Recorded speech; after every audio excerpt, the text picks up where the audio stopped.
Amin. Silakan duduk Bapak Ibu. Iya, saya harap hujan tidak membuat hati mendung ya.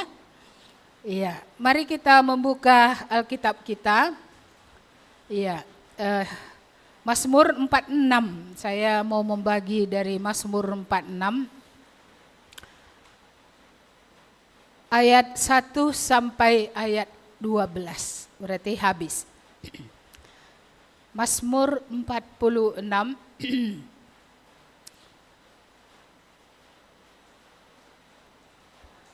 ayat 1 sampai 12 saya bacakan. Demikian firman Tuhan. Untuk pemimpin biduan dari Bani Korah dengan lagu Alamot nyanyian. Allah itu bagi kita tempat perlindungan dan kekuatan, sebagai penolong dalam kesesakan sangat terbukti. Sebab itu kita tidak akan takut sekalipun bumi berubah, sekalipun gunung-gunung goncang di dalam laut, sekalipun ribut dan berbuih airnya, sekalipun gunung-gunung goyang oleh geloranya. Kota Allah, kediaman yang maha tinggi, disukakan oleh aliran-aliran sebuah sungai. Allah ada di dalamnya, kota itu tidak akan goncang. Allah akan menolongnya menjelang pagi. Bangsa-bangsa ribut, kerajaan-kerajaan goncang, ia memperdengarkan suaranya dan bumi pun hancur. Tuhan semesta alam menyertai kita, kota benteng kita ialah Allah Yakub. Pergilah, pandanglah pekerjaan Tuhan yang mengadakan pemusnahan di bumi, yang menghentikan peperangan sampai ke ujung bumi, yang mematahkan busur panah, yang menumpulkan tombak, membakar kereta-kereta perang dengan api. Diamlah dan ketahuilah bahwa akulah Allah. Aku ditinggikan di antara bangsa-bangsa, ditinggikan di bumi. Tuhan semesta alam menyertai kita. Kota benteng kita ialah Allah Yakub. Ya, saya tidak baca kata Sela. Sela itu artinya adalah pause. Jadi kalau sedang nyanyi di bagian ini harus berhenti. Berarti ini berhentinya 1, 2, 3. Iya, saudara-saudara yang dikasihi Tuhan, ini temanya dibuat Lembaga Alkitab Allah Kota Benteng Kita. Saya membuat temanya Allah Tempat Pengungsianku. Karena dalam bahasa Inggris, ini tempat perlindungan itu disebut my refugee. Refugee itu pengungsi ya, tempat mengungsi. Kalau ada orang-orang sedang perang gitu ya, harus mengungsi. Ada yang mengungsi ke hutan. Saya ingat ibu saya bercerita ketika dia masih hidup, di usia kira-kira remaja gitu ya. Iya, waktu itu bom di Tanah Karo itu dari pesawat terbang dijatuhkan, dan mereka semua mengungsi dari kampung dan pergi ke hutan-hutan, menggali tanah di dalam hutan pada waktu itu menjadi tempat persembunyian. Saya lupa bertanya, apakah lubang itu digali hanya lurus ke bawah atau juga ke samping? Karena kalau hanya ke bawah saja mereka bersembunyi di situ, menutup tempat itu dengan daun-daun dan ranting-ranting, saya rasa bomnya akan masuk dan mereka akan mati gitu ya. Tapi apakah sampai waktu itu pikiran mereka membuat terowongan bawah tanah yang ke samping, supaya kalau bomnya pun jatuh tidak sampai ke terowongan yang di samping itu. Jadi kata refugee mengingatkan kita akan suatu keadaan yang bukan baik, ya. Suatu keadaan perang, suatu keadaan yang tidak aman, suatu keadaan yang tidak nyaman, suatu pergumulan tentunya pada waktu itu. Ada 3 kata sebenarnya yang bagi saya sendiri ketika membaca dalam bahasa Inggris menjadi berkat. Iya, kata yang pertama menjadi berkat, terjemahan dari sebagai penolong dalam kesesakan sangat terbukti ini, saya catat bahasa Inggrisnya adalah a very present help in trouble. Jadi ini menceritakan tentang present help. Artinya pertolongan bukan pada masa yang akan datang. Pertolongan ini kini pun bisa didapat. Itu yang waktu saya ulang membaca ini menjadi berkat bagi saya. Present help. Iya, sering kita berdoa ya, minta pertolongan, tapi kadang-kadang pikiran kita itu selalu berpikir pertolongan itu nanti. Pertolongan itu pada masa yang akan datang. Tapi ayat ini bercerita tentang present help in time of trouble. Jadi ini bercerita tentang pertolongan pada masa kini, pada saat krisis ya, pada saat genting gitu ya. Bagaimana Tuhan menolong. Terus saya ingat kembali kata kota perlindungan. Saya mencari di Perjanjian Lama ada 6 kota perlindungan di Perjanjian Lama. Kota perlindungan itu di sebelah timur daripada Jordan dan 3 di sebelah barat Jordan. Di sebelah timur itu ada Golan, ada Ramot, ada Bezer. Di sebelah barat ada Kades, ada Sikem, ada Kiryat Arba.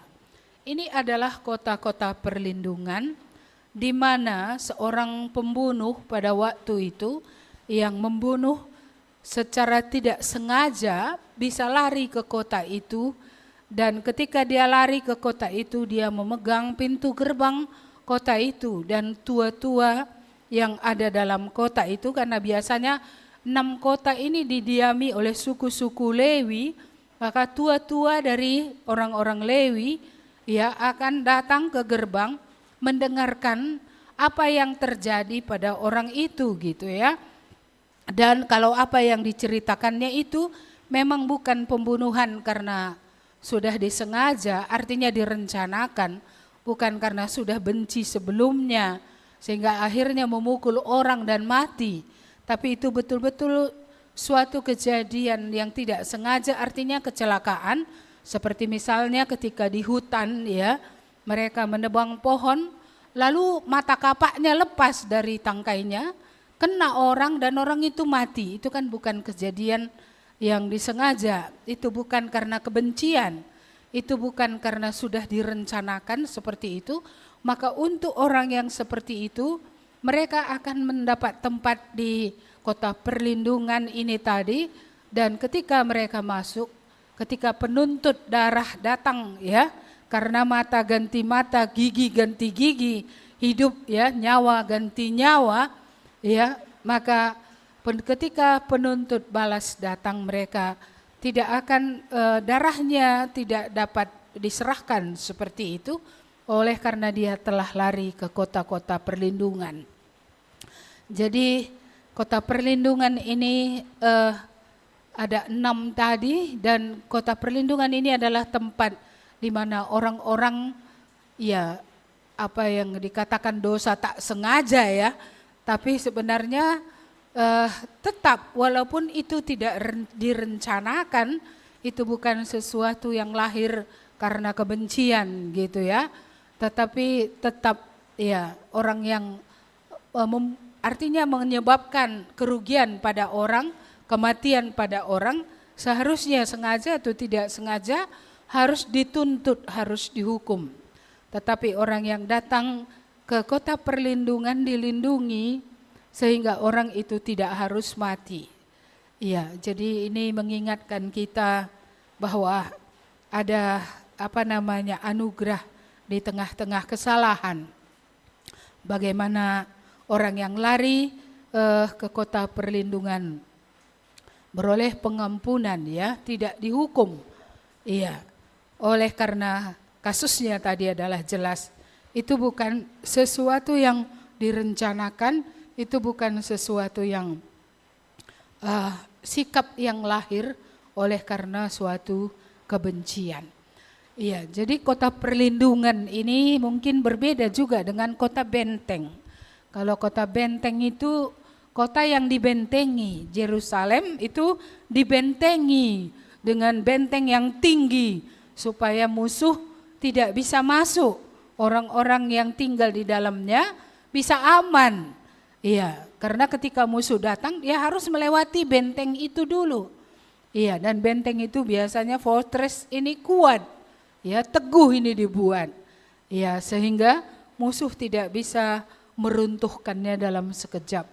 Maka adalah suatu mujizat besar kalau kota Jericho yang bentengnya begitu teguh dan kuat pada zamannya ya bisa hancur hanya oleh karena ya pujian kepada Tuhan, ketaatan kepada Tuhan dari orang-orang Israel. Kita mengingat cerita itu bahwa Tuhan menyuruh mereka mengelilingi kota itu dengan diam. Satu kali hari ini, besok satu kali, besoknya lagi satu kali, tiap-tiap hari satu kali. Hari terakhir baru disuruh mengelilingi 7 kali dengan diam. Lalu diakhiri dengan sorakan, ya, dan sorakan itu meruntuhkan benteng kota Jericho. Ya, jadi kita melihat bahwa itu terjadi, saya rasa bukan karena sorakan, tapi karena Tuhan menyerahkan kota itu kepada bangsa Israel pada waktu itu. Jadi kota benteng adalah kota yang berkubu ya, kota yang dipagari. Iya. Tapi siapakah sebenarnya kota benteng yang sesungguhnya? Ya, kemanakah orang harus berlari? Kita mengenal Mazmur 91, ya, Mazmur 91, ya, bahwa Tuhan adalah kota benteng. Kalau dalam Mazmur 90, engkaulah tempat perteduhan kami turun-temurun. Ya. Jadi ini semua, walau entah itu kota perlindungan, entah itu kota benteng, entah itu tempat perteduhan, itu semua menunjuk kepada Tuhan. Iya, hanya Tuhan yang bisa membentengi hidup kita. Hanya Tuhan yang bisa melindungi kita sehingga tidak merasa takut. Hanya Tuhan yang bisa memberikan rasa aman. Mengapa? Karena Tuhan adalah Tuhan yang berkuasa. El Shaddai itu artinya Allah yang maha kuasa, Allah yang perkasa. Iya, hanya Dia yang bisa mengaruniakan security, keamanan. Hanya Dia yang bisa memberikan ya kepada kita ya keamanan yang sesungguh-sungguhnya. Maka orang yang hidup di dalam Tuhan adalah orang yang jiwanya tenang. Orang yang hidup di dalam Tuhan memiliki ketenangan bukan karena dia punya segala sesuatu, tetapi karena dia punya Tuhan yang maha kuasa, yang kuat. Iya, dialah tempat perlindungannya, dia juga kota bentengnya, dia juga tempat mengungsi, tempat berlari. Ya, bersyukur kalau masih ada tempat untuk berlari, tempat untuk berlindung. Ketika hujan saja tiba kita di tengah jalan, lupa bawa jas hujan, ya kan? Iya, bersyukur masih bisa berlindung seperti itu, entah itu di emperan rumah, entah itu di emperan toko yang ada. Ya, kita bersyukur ya. Ya, jadi kalau sekarang bangsa-bangsa berperang, sampai waktu itu Rusia ya banyak orang keluar dari sana mencari negeri di mana mereka bisa diterima. Ada suaka yang mereka harapkan. Ya, tapi banyak bangsa tidak bisa mengizinkan masuk. Mengapa? Oleh karena bangsa itu memiliki kesulitannya sendiri dalam keuangan. Kalau pengungsi masuk, biayanya dari mana? Hidup pengungsi itu nanti dari mana? Kalau tidak ada pemeliharaan untuk mereka, sementara ya mereka mengungsi di negeri mereka dan mereka kelaparan, kalau orang-orang ini mati, ini akan menjadi cacat internasional. Ya, maka ada yang tidak menerima ya. Baik di Asia juga waktu itu India menutup pintu untuk orang-orang ya yang sedang berperang ya, baik di Kamboja ya, seperti itu. Jadi kita melihat bagaimana pentingnya ada kota-kota di mana orang bisa pergi. Iya, saudara-saudara, kepada siapa kita pergi? Ya, kepada siapa kita pergi ketika ya banyak hal yang kita hadapi. Karena di sini tadi dikatakan, sebab itu kita tidak akan takut, ayat 3, sekalipun bumi berubah, sekalipun gunung-gunung goncang di dalam laut, sekalipun ribut dan berbuih airnya, sekalipun gunung-gunung goyang oleh geloranya. Ini kayaknya berbicara tentang malapetaka yang terjadi di bumi. Ya, bagaimana bumi berubah, bagaimana terjadi gempa bumi, gunung-gunung masuk ke dalam laut, ya, bagaimana terjadi ya berbagai gelora samudra ya yang pernah dialami juga di Aceh ya dan di Nias, bagaimana orang-orang terkena dilanda oleh samudra itu dan kemudian mati. Dan banyak lagi berita dari seluruh dunia. Dengan kemajuan teknologi ini bisa kita dengar tentang segala kejadian-kejadian di dunia. Tapi orang-orang yang menaruh dirinya pada Tuhan, berlindung pada Tuhan, ya, mereka tidak akan takut. Mereka akan tidak takut. Mengapa? Karena mereka punya Tuhan. Situasi seperti apapun yang terjadi, satu hal mereka punya Tuhan. Tempat berlindung, tempat bersandar, penolong at present tadi, pada masa kini, bukan saja pada masa yang akan datang. Jadi pertolongan sekarang pun kita bisa dapatkan ketika kita berseru, ketika kita datang kepada Tuhan, kita bisa beroleh pertolongan dari Tuhan dalam kesesakan yang sedang kita hadapi. Saya rasa ini hal yang menghiburkan. Tuhan menjadi kekuatan kita, Tuhan menjadi penolong kita, Tuhan menjadi perlindungan bagi kita.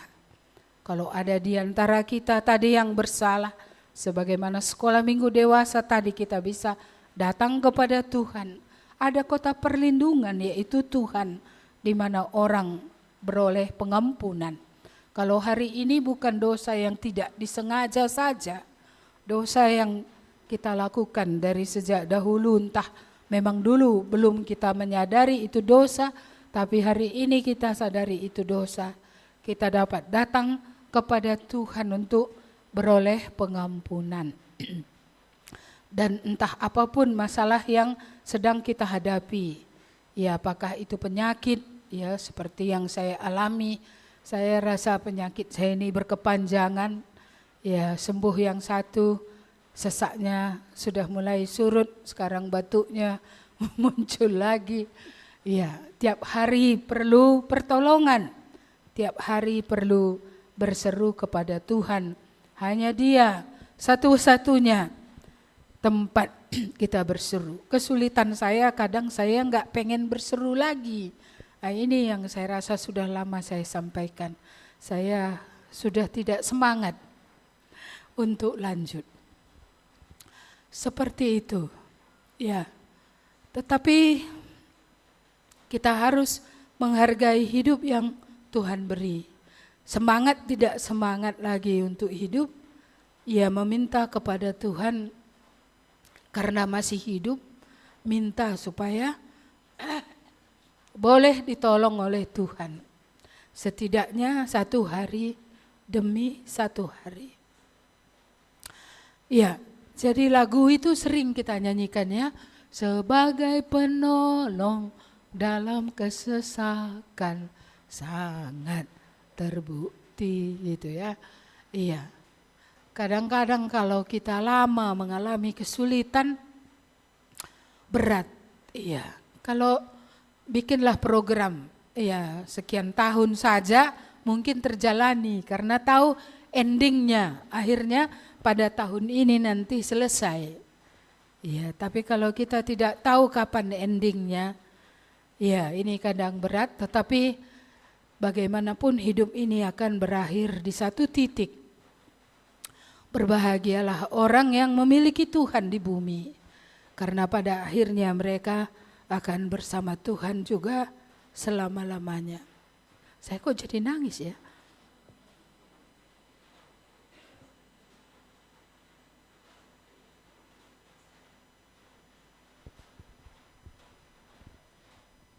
Ini dia kalau orang tua, perasaannya sudah di atas. Ya, padahal perasaan itu juga harus dikalahkan ya. Nggak bisa kita hidup berdasarkan perasaan. Mari kita lihat bagian yang kedua. Kata yang sangat menolong saya adalah ayat yang ayat ke-5. Kota Allah kediaman yang maha tinggi, disukakan oleh aliran-aliran sebuah sungai. Allah ada di dalamnya, kota itu tidak akan bergoncang, tidak akan goncang. Allah akan menolongnya menjelang pagi. Iya, pada ayat 6 ini dikatakan, God in the midst of her, she will not be moved. God will help her when morning dawns. Ini artinya Tuhan berada di tengah-tengah Sion, di tengah Yerusalem, di tengah umat, di tengah orang-orang percaya. Iya. Dan Allah bukan Allah yang cannot move, ya. Dia tidak bisa dipindahkan. Allah adalah Allah yang tidak berubah, itu semua kita sudah tahu. Dahulu, sekarang, selama-lamanya dia adalah kekal, dia tetap.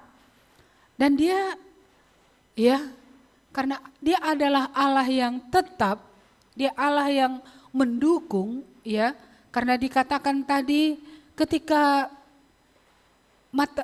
matahari datang, ya Tuhan menolong. Ya, berarti Tuhan masih tetap bukan saja hadir, tetapi dia sustain, menopang, iya, daripada kota Allah, daripada umat Tuhan, iya. Jadi di sini dikatakan bahwa tidak bisa Tuhan itu dipindahkan, iya. Keadaan-keadaan bisa berubah, bisa pindah, iya. Tetapi Tuhan itu tidak bisa pindah, dan Dialah yang memberikan juga kepada umatnya supaya bisa berdiri teguh, supaya juga cannot move, tidak akan dipindahkan.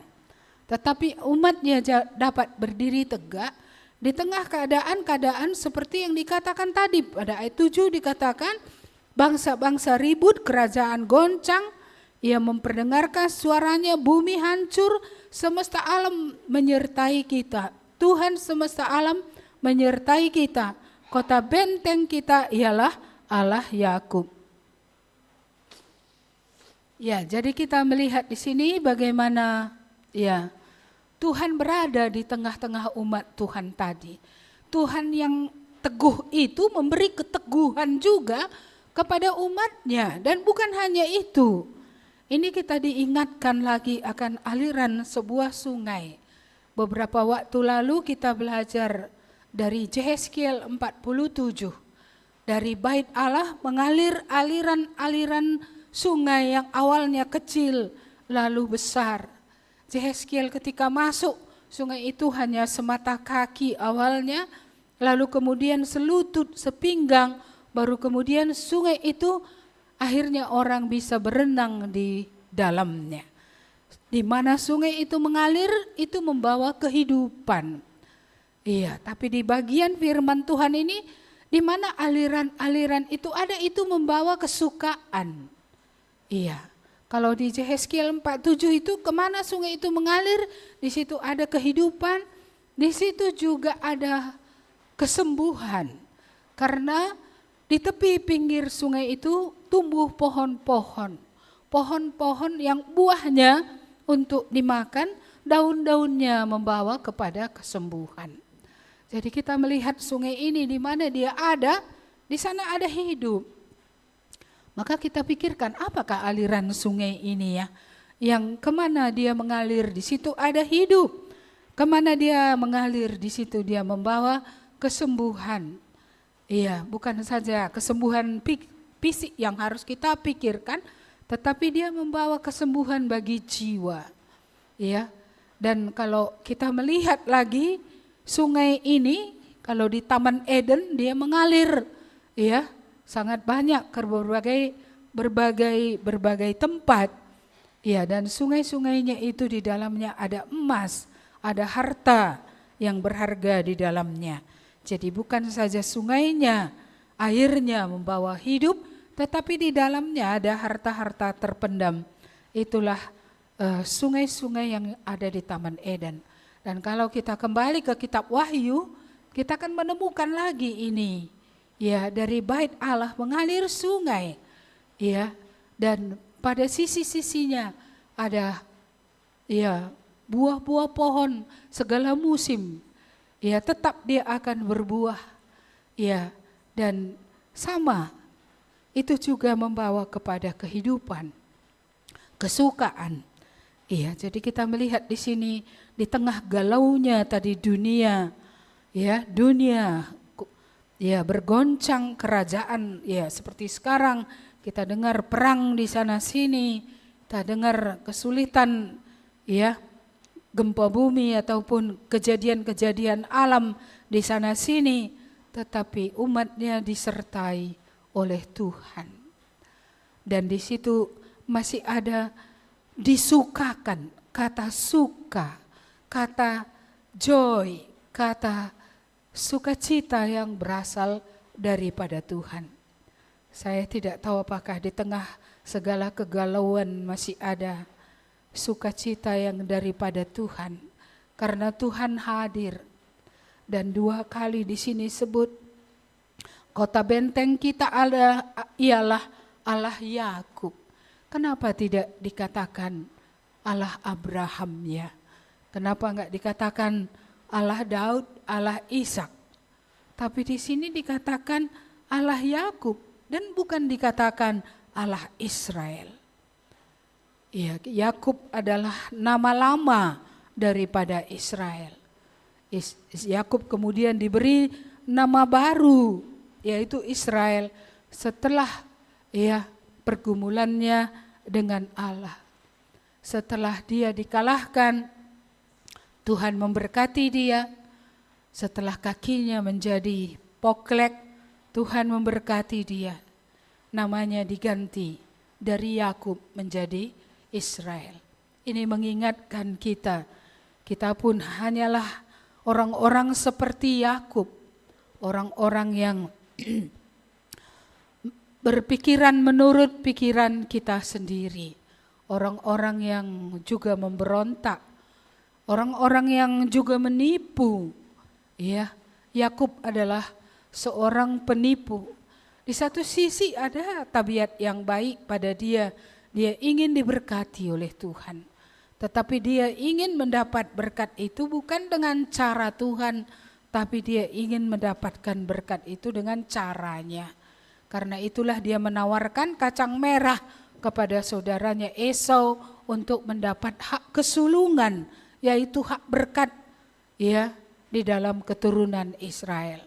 Sayang Esau tidak menganggap penting hak kesulungan sehingga dia memakan kacang merah itu dan hak kesulungan itu pindah kepada Yakub. Dengan berbagai cara kita lihat bagaimana dia juga dengan berbagai cara mendapatkan berkat. Ya, ketika dia bekerja untuk Laban selama 7 tahun yang kemudian menjadi 14 tahun, dia mengumpulkan harta dengan caranya. Ketika binatang-binatang itu berkelamin, ya ketika yang kuat yang berkelamin, dia mendekatkan ranting-ranting yang punya daun-daun, ya, sehingga anak daripada binatang itu menjadi berbintik-bintik dan semua yang berbintik-bintik menjadi miliknya. Iya, dan ketika dibuat upahnya adalah yang polos, ya maka dia tidak menaruh ranting dan daun-daun supaya anak dari binatang itu akan polos seperti itu. Dia bijak, tetapi bukan maksud saya itu adalah dengan caranya.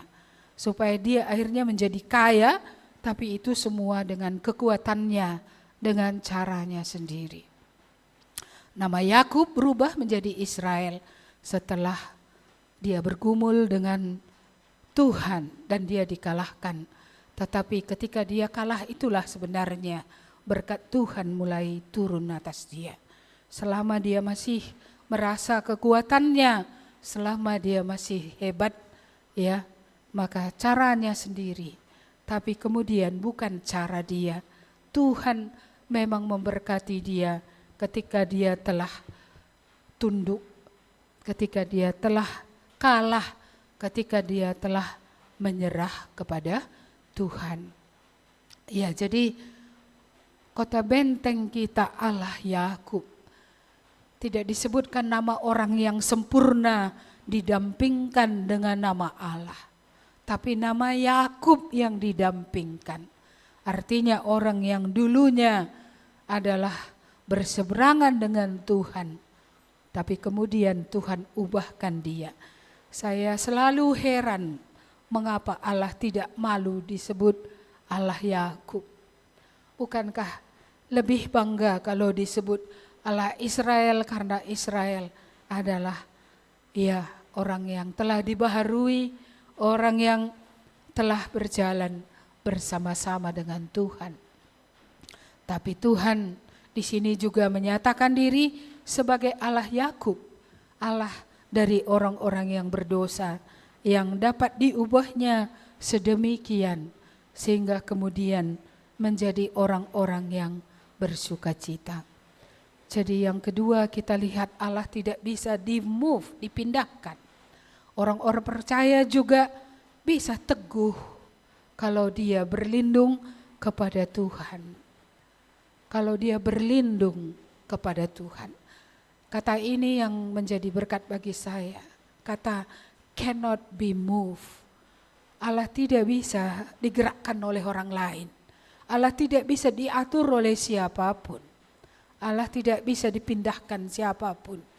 Kalau orang mau supaya Allah tidak ada di situ, ya Allah tidak bisa tidak di situ kalau Dia memang mau di situ.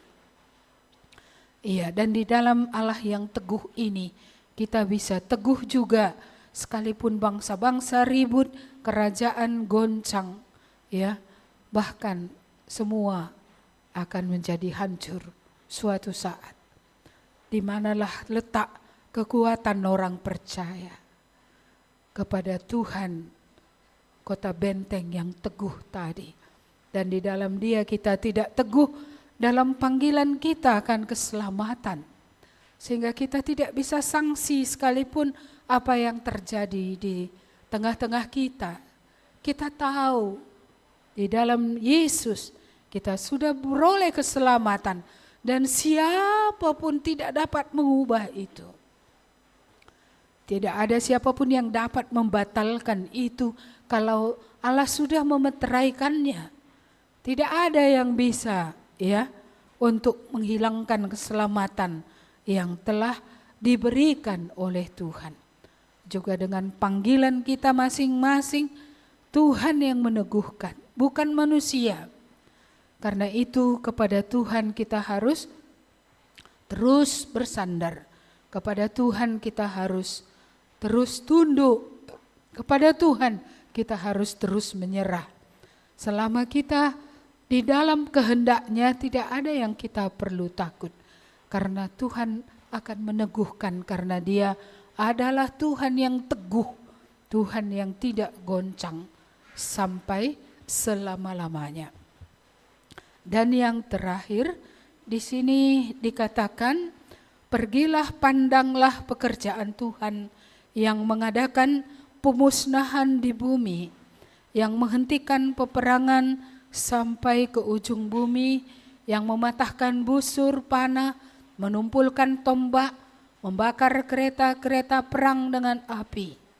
Diamlah dan ketahuilah bahwa akulah Tuhan, akulah Allah. Aku ditinggikan di antara bangsa-bangsa, ditinggikan di bumi. Tuhan semesta alam menyertai kita.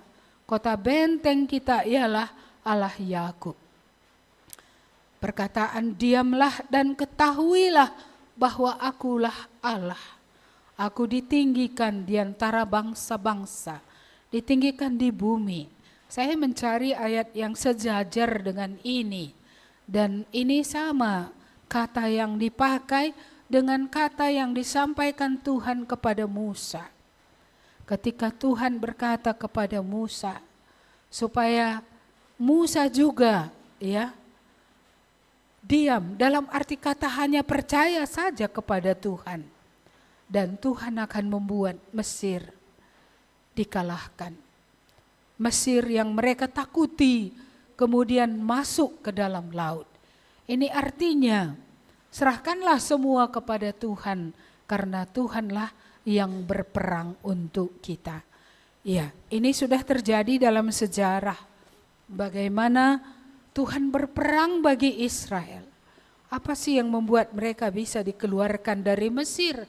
Jikalau bukan Tuhan yang mengeluarkan mereka. Apa yang bisa membuat mereka menyeberang laut Teberau jikalau bukan Tuhan yang berperang bagi mereka? Apa yang bisa membuat bangsa-bangsa tidak menyerang mereka dalam perjalanan sementara mereka adalah bangsa yang kecil? Kalau bukan Tuhan yang beserta dengan mereka. Jadi sudah kita melihat Tuhan telah berperang bagi mereka. Ya, mengeluarkan mereka dari Mesir, membawa mereka melewati laut yang tidak mungkin dilewati. Membawa mereka sepanjang padang gurun itu. Ya, karena mereka harus jalan di padang gurun oleh karena kesalahan mereka. Karena mereka hatinya tidak teguh kepada Tuhan. Karena mereka tidak terus-menerus percaya. Ya, mereka dipengaruhi oleh pikiran-pikiran mereka. Ketika tidak melihat Musa, mereka menyaksikan Allah. Ya, dan kita tahu akhirnya mereka membuat lembu emas. Mereka terus mencurigai Tuhan. Mereka tidak melihat kebaikan demi kebaikan Tuhan. Ya, walaupun tiap-tiap hari mana dapat dikutip air dari bukit batu bisa keluar, tiang api tetap hadir dan tiang awan tetap hadir. Tapi mereka tidak teguh pada apa yang Tuhan katakan. Mereka tidak percaya kepada apa yang Tuhan katakan. Karena itu mereka harus berputar 40 tahun. Ya, di padang gurun itu. Ya, jadi kita melihat di padang gurun, sekalipun di tengah-tengah ya usaha untuk merendahkan, meremukkan hati mereka, Tuhan masih kota benteng perlindungan, sehingga bangsa-bangsa lain yang seharusnya datang untuk membunuh mereka di jalan. Bukankah mereka hanya keturunan budak, bukan ahli perang? Mudah bagi bangsa lain untuk mengalahkan. Tapi karena Tuhan menyertai mereka, Allah Yakub menyertai mereka, maka mereka masih ada bertahan hidup. Ada generasi sisa yang keluar dari padang gurun masuk ke tanah perjanjian yang dijanjikan oleh Tuhan. Walaupun yang teguh dari generasi yang tua hanyalah beberapa orang, tapi generasi muda yang teguh, yang percaya kepada Tuhan, itulah yang masuk ke ke tanah perjanjian di bawah kepemimpinan Joshua. Saudara-saudara yang dikasihi Tuhan, Tuhan yang berperang. Mengingat kembali Jericho itu pun Tuhan yang berperang. Kalau kita lihat dalam zaman raja-raja juga, salah satu raja yang kita kenal yaitu Hizkia, dia percaya kepada Tuhan. Dan ketika itu Yerusalem, ya Samaria sudah ditaklukkan dan orang-orang di Samaria sudah dibawa ke pembuangan. Tapi Yehuda di bawah kepemimpinan Hizkia pada waktu itu belum ditaklukkan. Dan Sanherib, Raja Asyur mengirimkan pasukan mengepung Yerusalem. Walaupun pada awalnya ya Yehuda sudah membayar upeti ya kepada Asyur berupa emas dan perak supaya mereka tidak ditaklukkan. Tapi tidak puas dengan itu, ya Raja Asyur ingin mereka menyembah Allah-Allah Asyur. Dan karena itu mereka datang dengan pasukannya dan menghina Allah Israel dengan mengatakan, di mana Allah kota-kota yang lain? Semua mereka tidak dapat menyelamatkan bangsa-bangsa lain itu. Maka kamu juga tidak mungkin akan dapat dijagai, dilindungi oleh Allahmu itu. Iya, dan dengan terang-terangan mereka berbahasa Yehuda, berbahasa Aram pada waktu itu, sehingga bukan saja pemimpin-pemimpin istana yang mendengar, tapi umat Tuhan yang mendengar juga di balik kota-kota benteng itu, di balik benteng-benteng itu. Dan mereka mengatakan, kami bukan saja mau raja mendengar ini dan seisi istana, tapi kami mau semua rakyat juga akan mendengarnya. Iya, dan Hizkia mengambil keputusan, ya, untuk mengoyakkan pakaiannya, masuk ke bait Allah untuk berdoa. Ada surat yang kemudian dikirim oleh Sanhedrin. Dia membacakan surat itu di bait Allah dan berdoa kepada Allah, ya Allah, Engkau tahu apa yang mereka katakan tentang Engkau. Engkau tahu apa yang mereka katakan, ya, bahwa kami tidak akan dijagai oleh Tuhan, kami tidak akan dilindungi oleh Tuhan. Tapi kami percaya kepadamu, Engkaulah Allah, kota perlindungan kami, kota benteng kami. Dan dia sungguh-sungguh, bukan saja dia, tapi juga seisi istana. Dan orang-orang, ya rakyat itu juga berseru kepada Tuhan. Walaupun mereka, ya orang-orang Sanhedrin itu, orang Asyur menghina dengan kalimat yang membuat tersinggung, tetapi satu yang dikatakan oleh Raja Hizkia, jangan berbicara, diam saja. Apapun yang mereka katakan, diamlah. Allah yang berperang bagi kita. Waktu itu Nabi Yesaya masih hidup, dan Yesaya menyuruh utusan kepada Raja Hizkia mengatakan bahwa mereka tidak akan meruntuhkan benteng. Mereka juga, ya, tidak akan menyentuh kamu satupun. Tidak ada satu panah pun yang akan masuk ke Yerusalem. Karena Allah sendiri akan berperang bagi mereka. Dan malam itu Tuhan mengirim malaikatnya, 185.000 pasukan daripada Asyur itu terbunuh. Dan akhirnya mayat bergelimpangan di mana-mana. Tidak ada seorang pun yang menyerang mereka. Ya, tidak seorang pun. Akhirnya Raja Asyur pulang ke Niniwe, ke negaranya. Ketika dia beribadah kepada Allahnya yang bukan Allah, anak-anaknya membunuh dia. Dan anaknya yang ketiga diangkat oleh Niniwe menjadi raja. Tuhan berperang. Diamlah dan ketahuilah, akulah Tuhan. Itu yang dikatakan oleh Tuhan di sini. Aku ditinggikan di antara bangsa-bangsa, ditinggikan di bumi. Tuhan berperang. Ada hal-hal yang kita tidak berdaya. Menghentikan hujan pun kita tak berdaya. Jikalau bukan Tuhan yang menghentikannya. Apa sih yang kita sanggup? Maka adalah aneh kalau orang menjadi tinggi hati dan sombong. Siapa rupanya dia sehingga harus tinggi hati dan sombong? Tidak ada yang bisa kita lakukan. Ada kalanya seperti itu. Menghadapi kesulitan tak berdaya. Maka firman Tuhan berkata, kesusahan sehari cukuplah sehari. Hari ini cukuplah, serahkanlah itu kepada Tuhan. Bagian yang bisa kita lakukan adalah bagian kita. Yang tidak bisa kita lakukan memang bukan bagian kita. Itu bagian Tuhan. Mengapa kita mau melakukannya sehingga kita pusing? Kenapa kita harus memikirkan yang tidak harusnya itu yang kita pikirkan?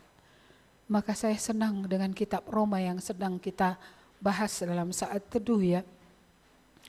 Pikirkanlah, ya, jangan lebih tinggi dari ukuran yang dikaruniakan kepadamu. Tapi jangan juga lebih rendah. Menemukan ini yang sulit, tidak terlalu tinggi tapi tidak terlalu rendah, pas gitu. Iya. Dan ini juga datangnya dari Tuhan. Jadi kita melihat ada hal-hal yang menghadapi penyakit misalnya. Emang apa yang bisa kita buat? Ke dokter bagian kita kan belum tentu sembuh juga. Banyak yang ke dokter mati, nggak sembuh, lalu bagaimana? Iya, dokter juga bukan Tuhan, dia bukan segala-galanya. Iya, kesulitan demi kesulitan seperti Israel hari inilah, kadang tidak damai seperti itu. Ya, Pak Suko kan rencana jadwalnya terbang ke Israel pada waktu sesudah IMA, nggak bisa berangkat. Yes, nanti entah ditembak pula pesawatnya kan. Iya, jadi terpaksa tiket yang udah dibeli itu aku nggak tahu apa bisa dipindahkan, dimundurkan atau seperti apa gitu ya. Iya, apa yang bisa kita buat? Rencana ada, tiket udah di tangan. Iya, tapi tak bisa berangkat. Iya. Jadi apa sebenarnya manusia sehingga manusia ini tidak mempercayakan hidupnya kepada Tuhan. Sehasta saja menambah pada jalan hidup tidak bisa katanya. Iya, tidak bisa kita tambah. Bisa saja ada uang, orang berobat kemana-mana, kematian tak bisa dihentikan. Tak bisa. Uang tak bisa menghentikan kematian. Kekayaan pun tak bisa. Kalau memang bisa orang di Swiss sana kan hidup 200 tahun. Karena mereka kaya, sejahtera, segalanya ada. Ya kan, seharusnya mereka hidupnya lebih lama. Ya kita memang rusuh kan gitu ya kan. Iya, dari kecil sudah berat pergumulan, ya kan. Kurang gizi lagi. Setelah tua daya tahan tubuh nggak ada. Iya, dulu nggak diajari makan yang sehat. Iya, makan ikan asin terus, ya kan. Iya, apalagi simpan uang jadi emas, jadi tanah, tapi tidak jadi makanan yang sehat. Iya, makanya setelah tua apa jadinya? Iya, imun tubuh hancur. Sedikit udara berubah, katanya. Ya, sedikit lagi nanti udah kena flu, sedikit lagi sudah demam, sedikit lagi sudah batuk. Ini kurang gizi. Iya, kurang gizi. Kalau masih ada, silahkan tambahkan gizinya ya, supaya naik imun tubuhnya. Jangan beli tanah, jangan beli emas, semua itu akan ditinggalkan. Iya. Seperti itu ya, naikkan dulu gizinya, jangan tanpa gizi dengan kondisi dunia yang berubah. Kita semua sudah mendengar bahwa ozon semakin menipis itu kan sudah lama ya, sudah sangat lama. Iya, bagaimana menghadapi panas yang semakin panas, tapi dingin yang semakin dingin. Iya, kadang panasnya nggak tertahankan, kadang dinginnya pula tak tertahankan. Coba. Jadi di mana lagi tubuh kita ini? Iya, jadi bagaimana? Ini perlu kita diam dalam hal ini nggak diam. Iya, dalam hal ini ada bagian kita. Makan sayur, jangan kayak Cila saya. Kalau sayur itu nggak termakannya, nggak tergigitku katanya. Iya, tapi kalau tulang keras pun tergigitnya. Iya, iya. Saya ingat Cila saya itu dulu nakalnya kayak mana. Mamanya itu nanam jambe, tahu jambe ya? Labu kuning. Dicarinya lah di mana sumbernya, akar pertamanya labu kuning ini. Jadi lebar ini sudah luas sekali. Banyak daunnya, banyak buahnya. Ada buah tua, buah muda, ada daun muda. Dipotongnya di mana sumbernya. Supaya apa? Supaya hari ini jangan makan jambe tua. Besok jangan makan daun jambe muda. Seperti itu dia. Jadi layulah dia. Akhirnya kayak mana matilah. Marahlah mamanya. Kenapa? Pertama enggak marah. Kenapa ya katanya. Kok bisa jambe kita ini mati? Apa ada penyakit jambe katanya. Rupanya bukan penyakit, orang. Dipotongnya di dekat batang pertamanya itu. Iya, jadi kalau yang gitu dia nggak mau, tapi yang dia mau apa? Si kesah, semua yang bernapas. Apa yang bernapas? Mulai dari monyet, kelinci, apalagi bedua, lembu, sapi, kambing. Pokoknya yang bernapas dia bisa tiap hari. Akhirnya stroke 2 kali, stroke ketiga kali berangkatlah dia. Iya, kalau udah stroke 1-2 kali, awas ketiga kali berangkat ya. Iya, jangan sampai stroke-nya berulang-ulang. Jadi diam ini ada waktunya ya. Iya, ada hal-hal yang memang, ya kan gak mungkin Tuhan merebuskan sayur bagi kita di dapur kan. Enggak. Iya, memikirkan apa yang sehat itu kita yang harus memikirkannya. Memikirkan gizi yang cukup. Ya, saya sering mereka marahi karena mereka rasa makanan saya terlalu banyak. Saya belum mendapatkan cara bagaimana supaya saya merasa cukup begitu. Dan bisa menopang tubuh yang ada dengan keadaan semua sudah rusak seperti itu. Saya belum menemukan cara itu, jadi apa yang saya ketahui itu yang saya lakukan untuk saat ini. Saya masih bergumul bagaimana menata hidup dalam keadaan sakit ini supaya juga tidak kekurangan apa yang zat-zat yang dibutuhkan, tetapi juga tidak kelebihan. Ini masih menjadi topik doa dan pergumulan saya. Jadi ada waktunya ya. Tuhan yang akan berperang untuk kita. Iya, jangan kita lagi dengan pikiran-pikiran kita ini. Sehingga akhirnya kita menjadi rusak, kita menjadi kacau. Padahal ada bagian Tuhan, yang di situ Tuhan yang akan berperang karena memang tidak ada yang bisa kita buat. Tapi ada bagian-bagian yang harus kita yang melakukannya. Dan bagian yang kita harus lakukan itu yang harus kita lakukan. Diamlah, ketahuilah akulah Allah. Iya, ada banyak contoh tadi ya, bagaimana Mesir dikalahkan, bagaimana Jericho dikalahkan, bagaimana Hizkia, ya, dan Yerusalem pada masa Hizkia masih dipagari oleh Tuhan. Oleh karena mereka merendahkan diri di hadapan Tuhan. Ya, ini sungguh sangat luar biasa. Mari kita melihatnya kembali. Kata yang pertama tadi, bahwa present help in trouble. Ya, pertolongan pada masa kini, pada waktu sulit, pada waktu krisis. Jadi jangan diam. Dalam hal ini kita harus tidak diam. Tapi kita meminta pertolongan, present help daripada Tuhan. Pertolongan bukan saja untuk masa yang akan datang, pertolongan juga pada masa kini. Saya tidak tahu pada masa kini dalam hal apa Bapak, Ibu, saudara-saudari mau ditolong oleh Tuhan. Ya, ada orang tidak mendapat karena memang tidak berdoa. Ada orang berdoa tidak mendapat karena motivasinya salah. Tapi kalau motivasinya benar, Tuhan akan memberikan pertolongan pada saat krisis, pada saat kesulitan, pada saat kita memerlukannya. Saya tidak tahu pergumulan apa yang saudara hadapi, tapi mari datang kepada Tuhan. Lalu yang kedua, Tuhan tidak bisa tadi dipindah ya. Tuhan tidak bisa dikeluarkan gitu, dipindahkan ke tempat yang lain.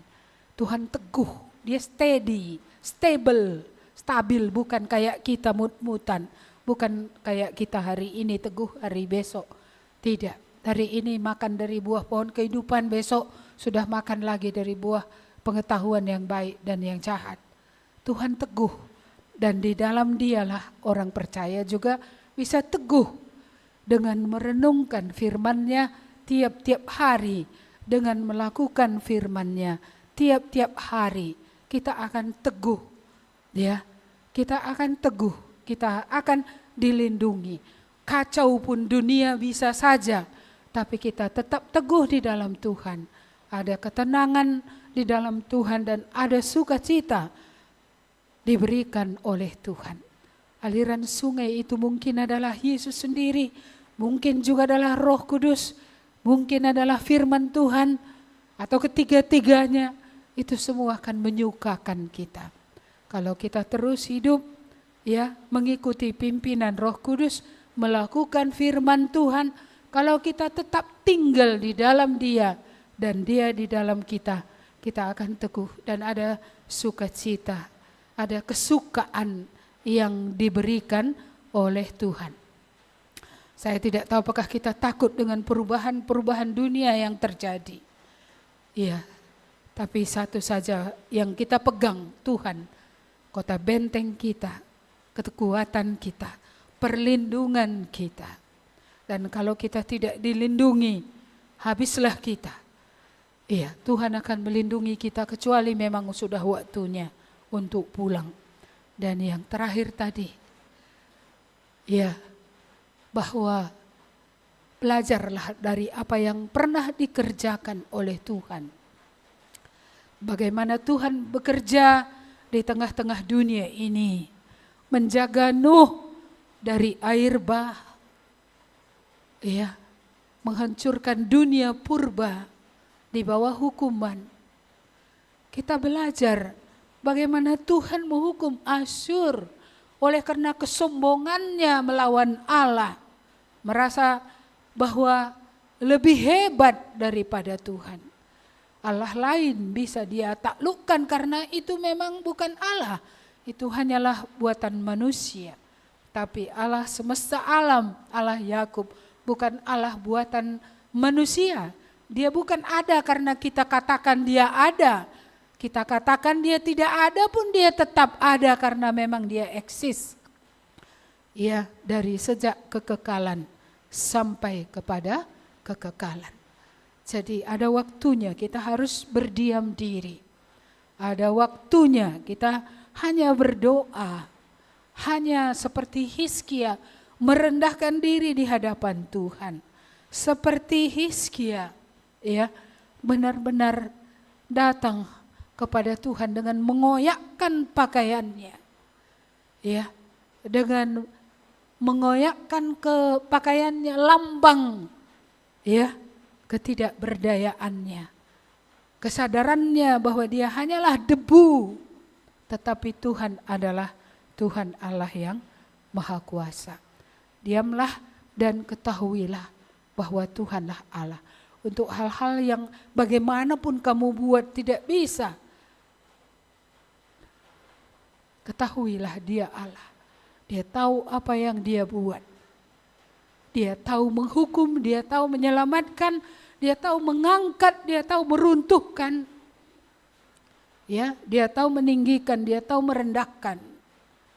Dia tahu apa yang dia lakukan dan tidak seorang pun perlu mengajari dia. Tidak ada yang perlu menjadi penasehatnya. Dia Allah yang berdaulat. Kita bersyukur bahwa dia Allah yang kudus, dia Allah yang benar, dia Allah yang adil, dia Allah yang jujur, dia Allah yang tidak akan mencelakakan. Tapi dia Allah yang selalu memikirkan yang baik bagi setiap orang. Dia memikirkan yang baik bagi kamu juga, bagi setiap kita yang percaya kepadanya. Bagi yang masih berdosa pun dia memikirkan yang baik supaya kamu sampai kepada pertobatan. Bagi yang sudah bertobat, dia memikirkan yang baik. Bagaimana supaya kita teguh, bagaimana supaya kita terus dibentuk sedemikian menjadi sebagaimana yang Tuhan inginkan. Amin. Mari kita berdoa.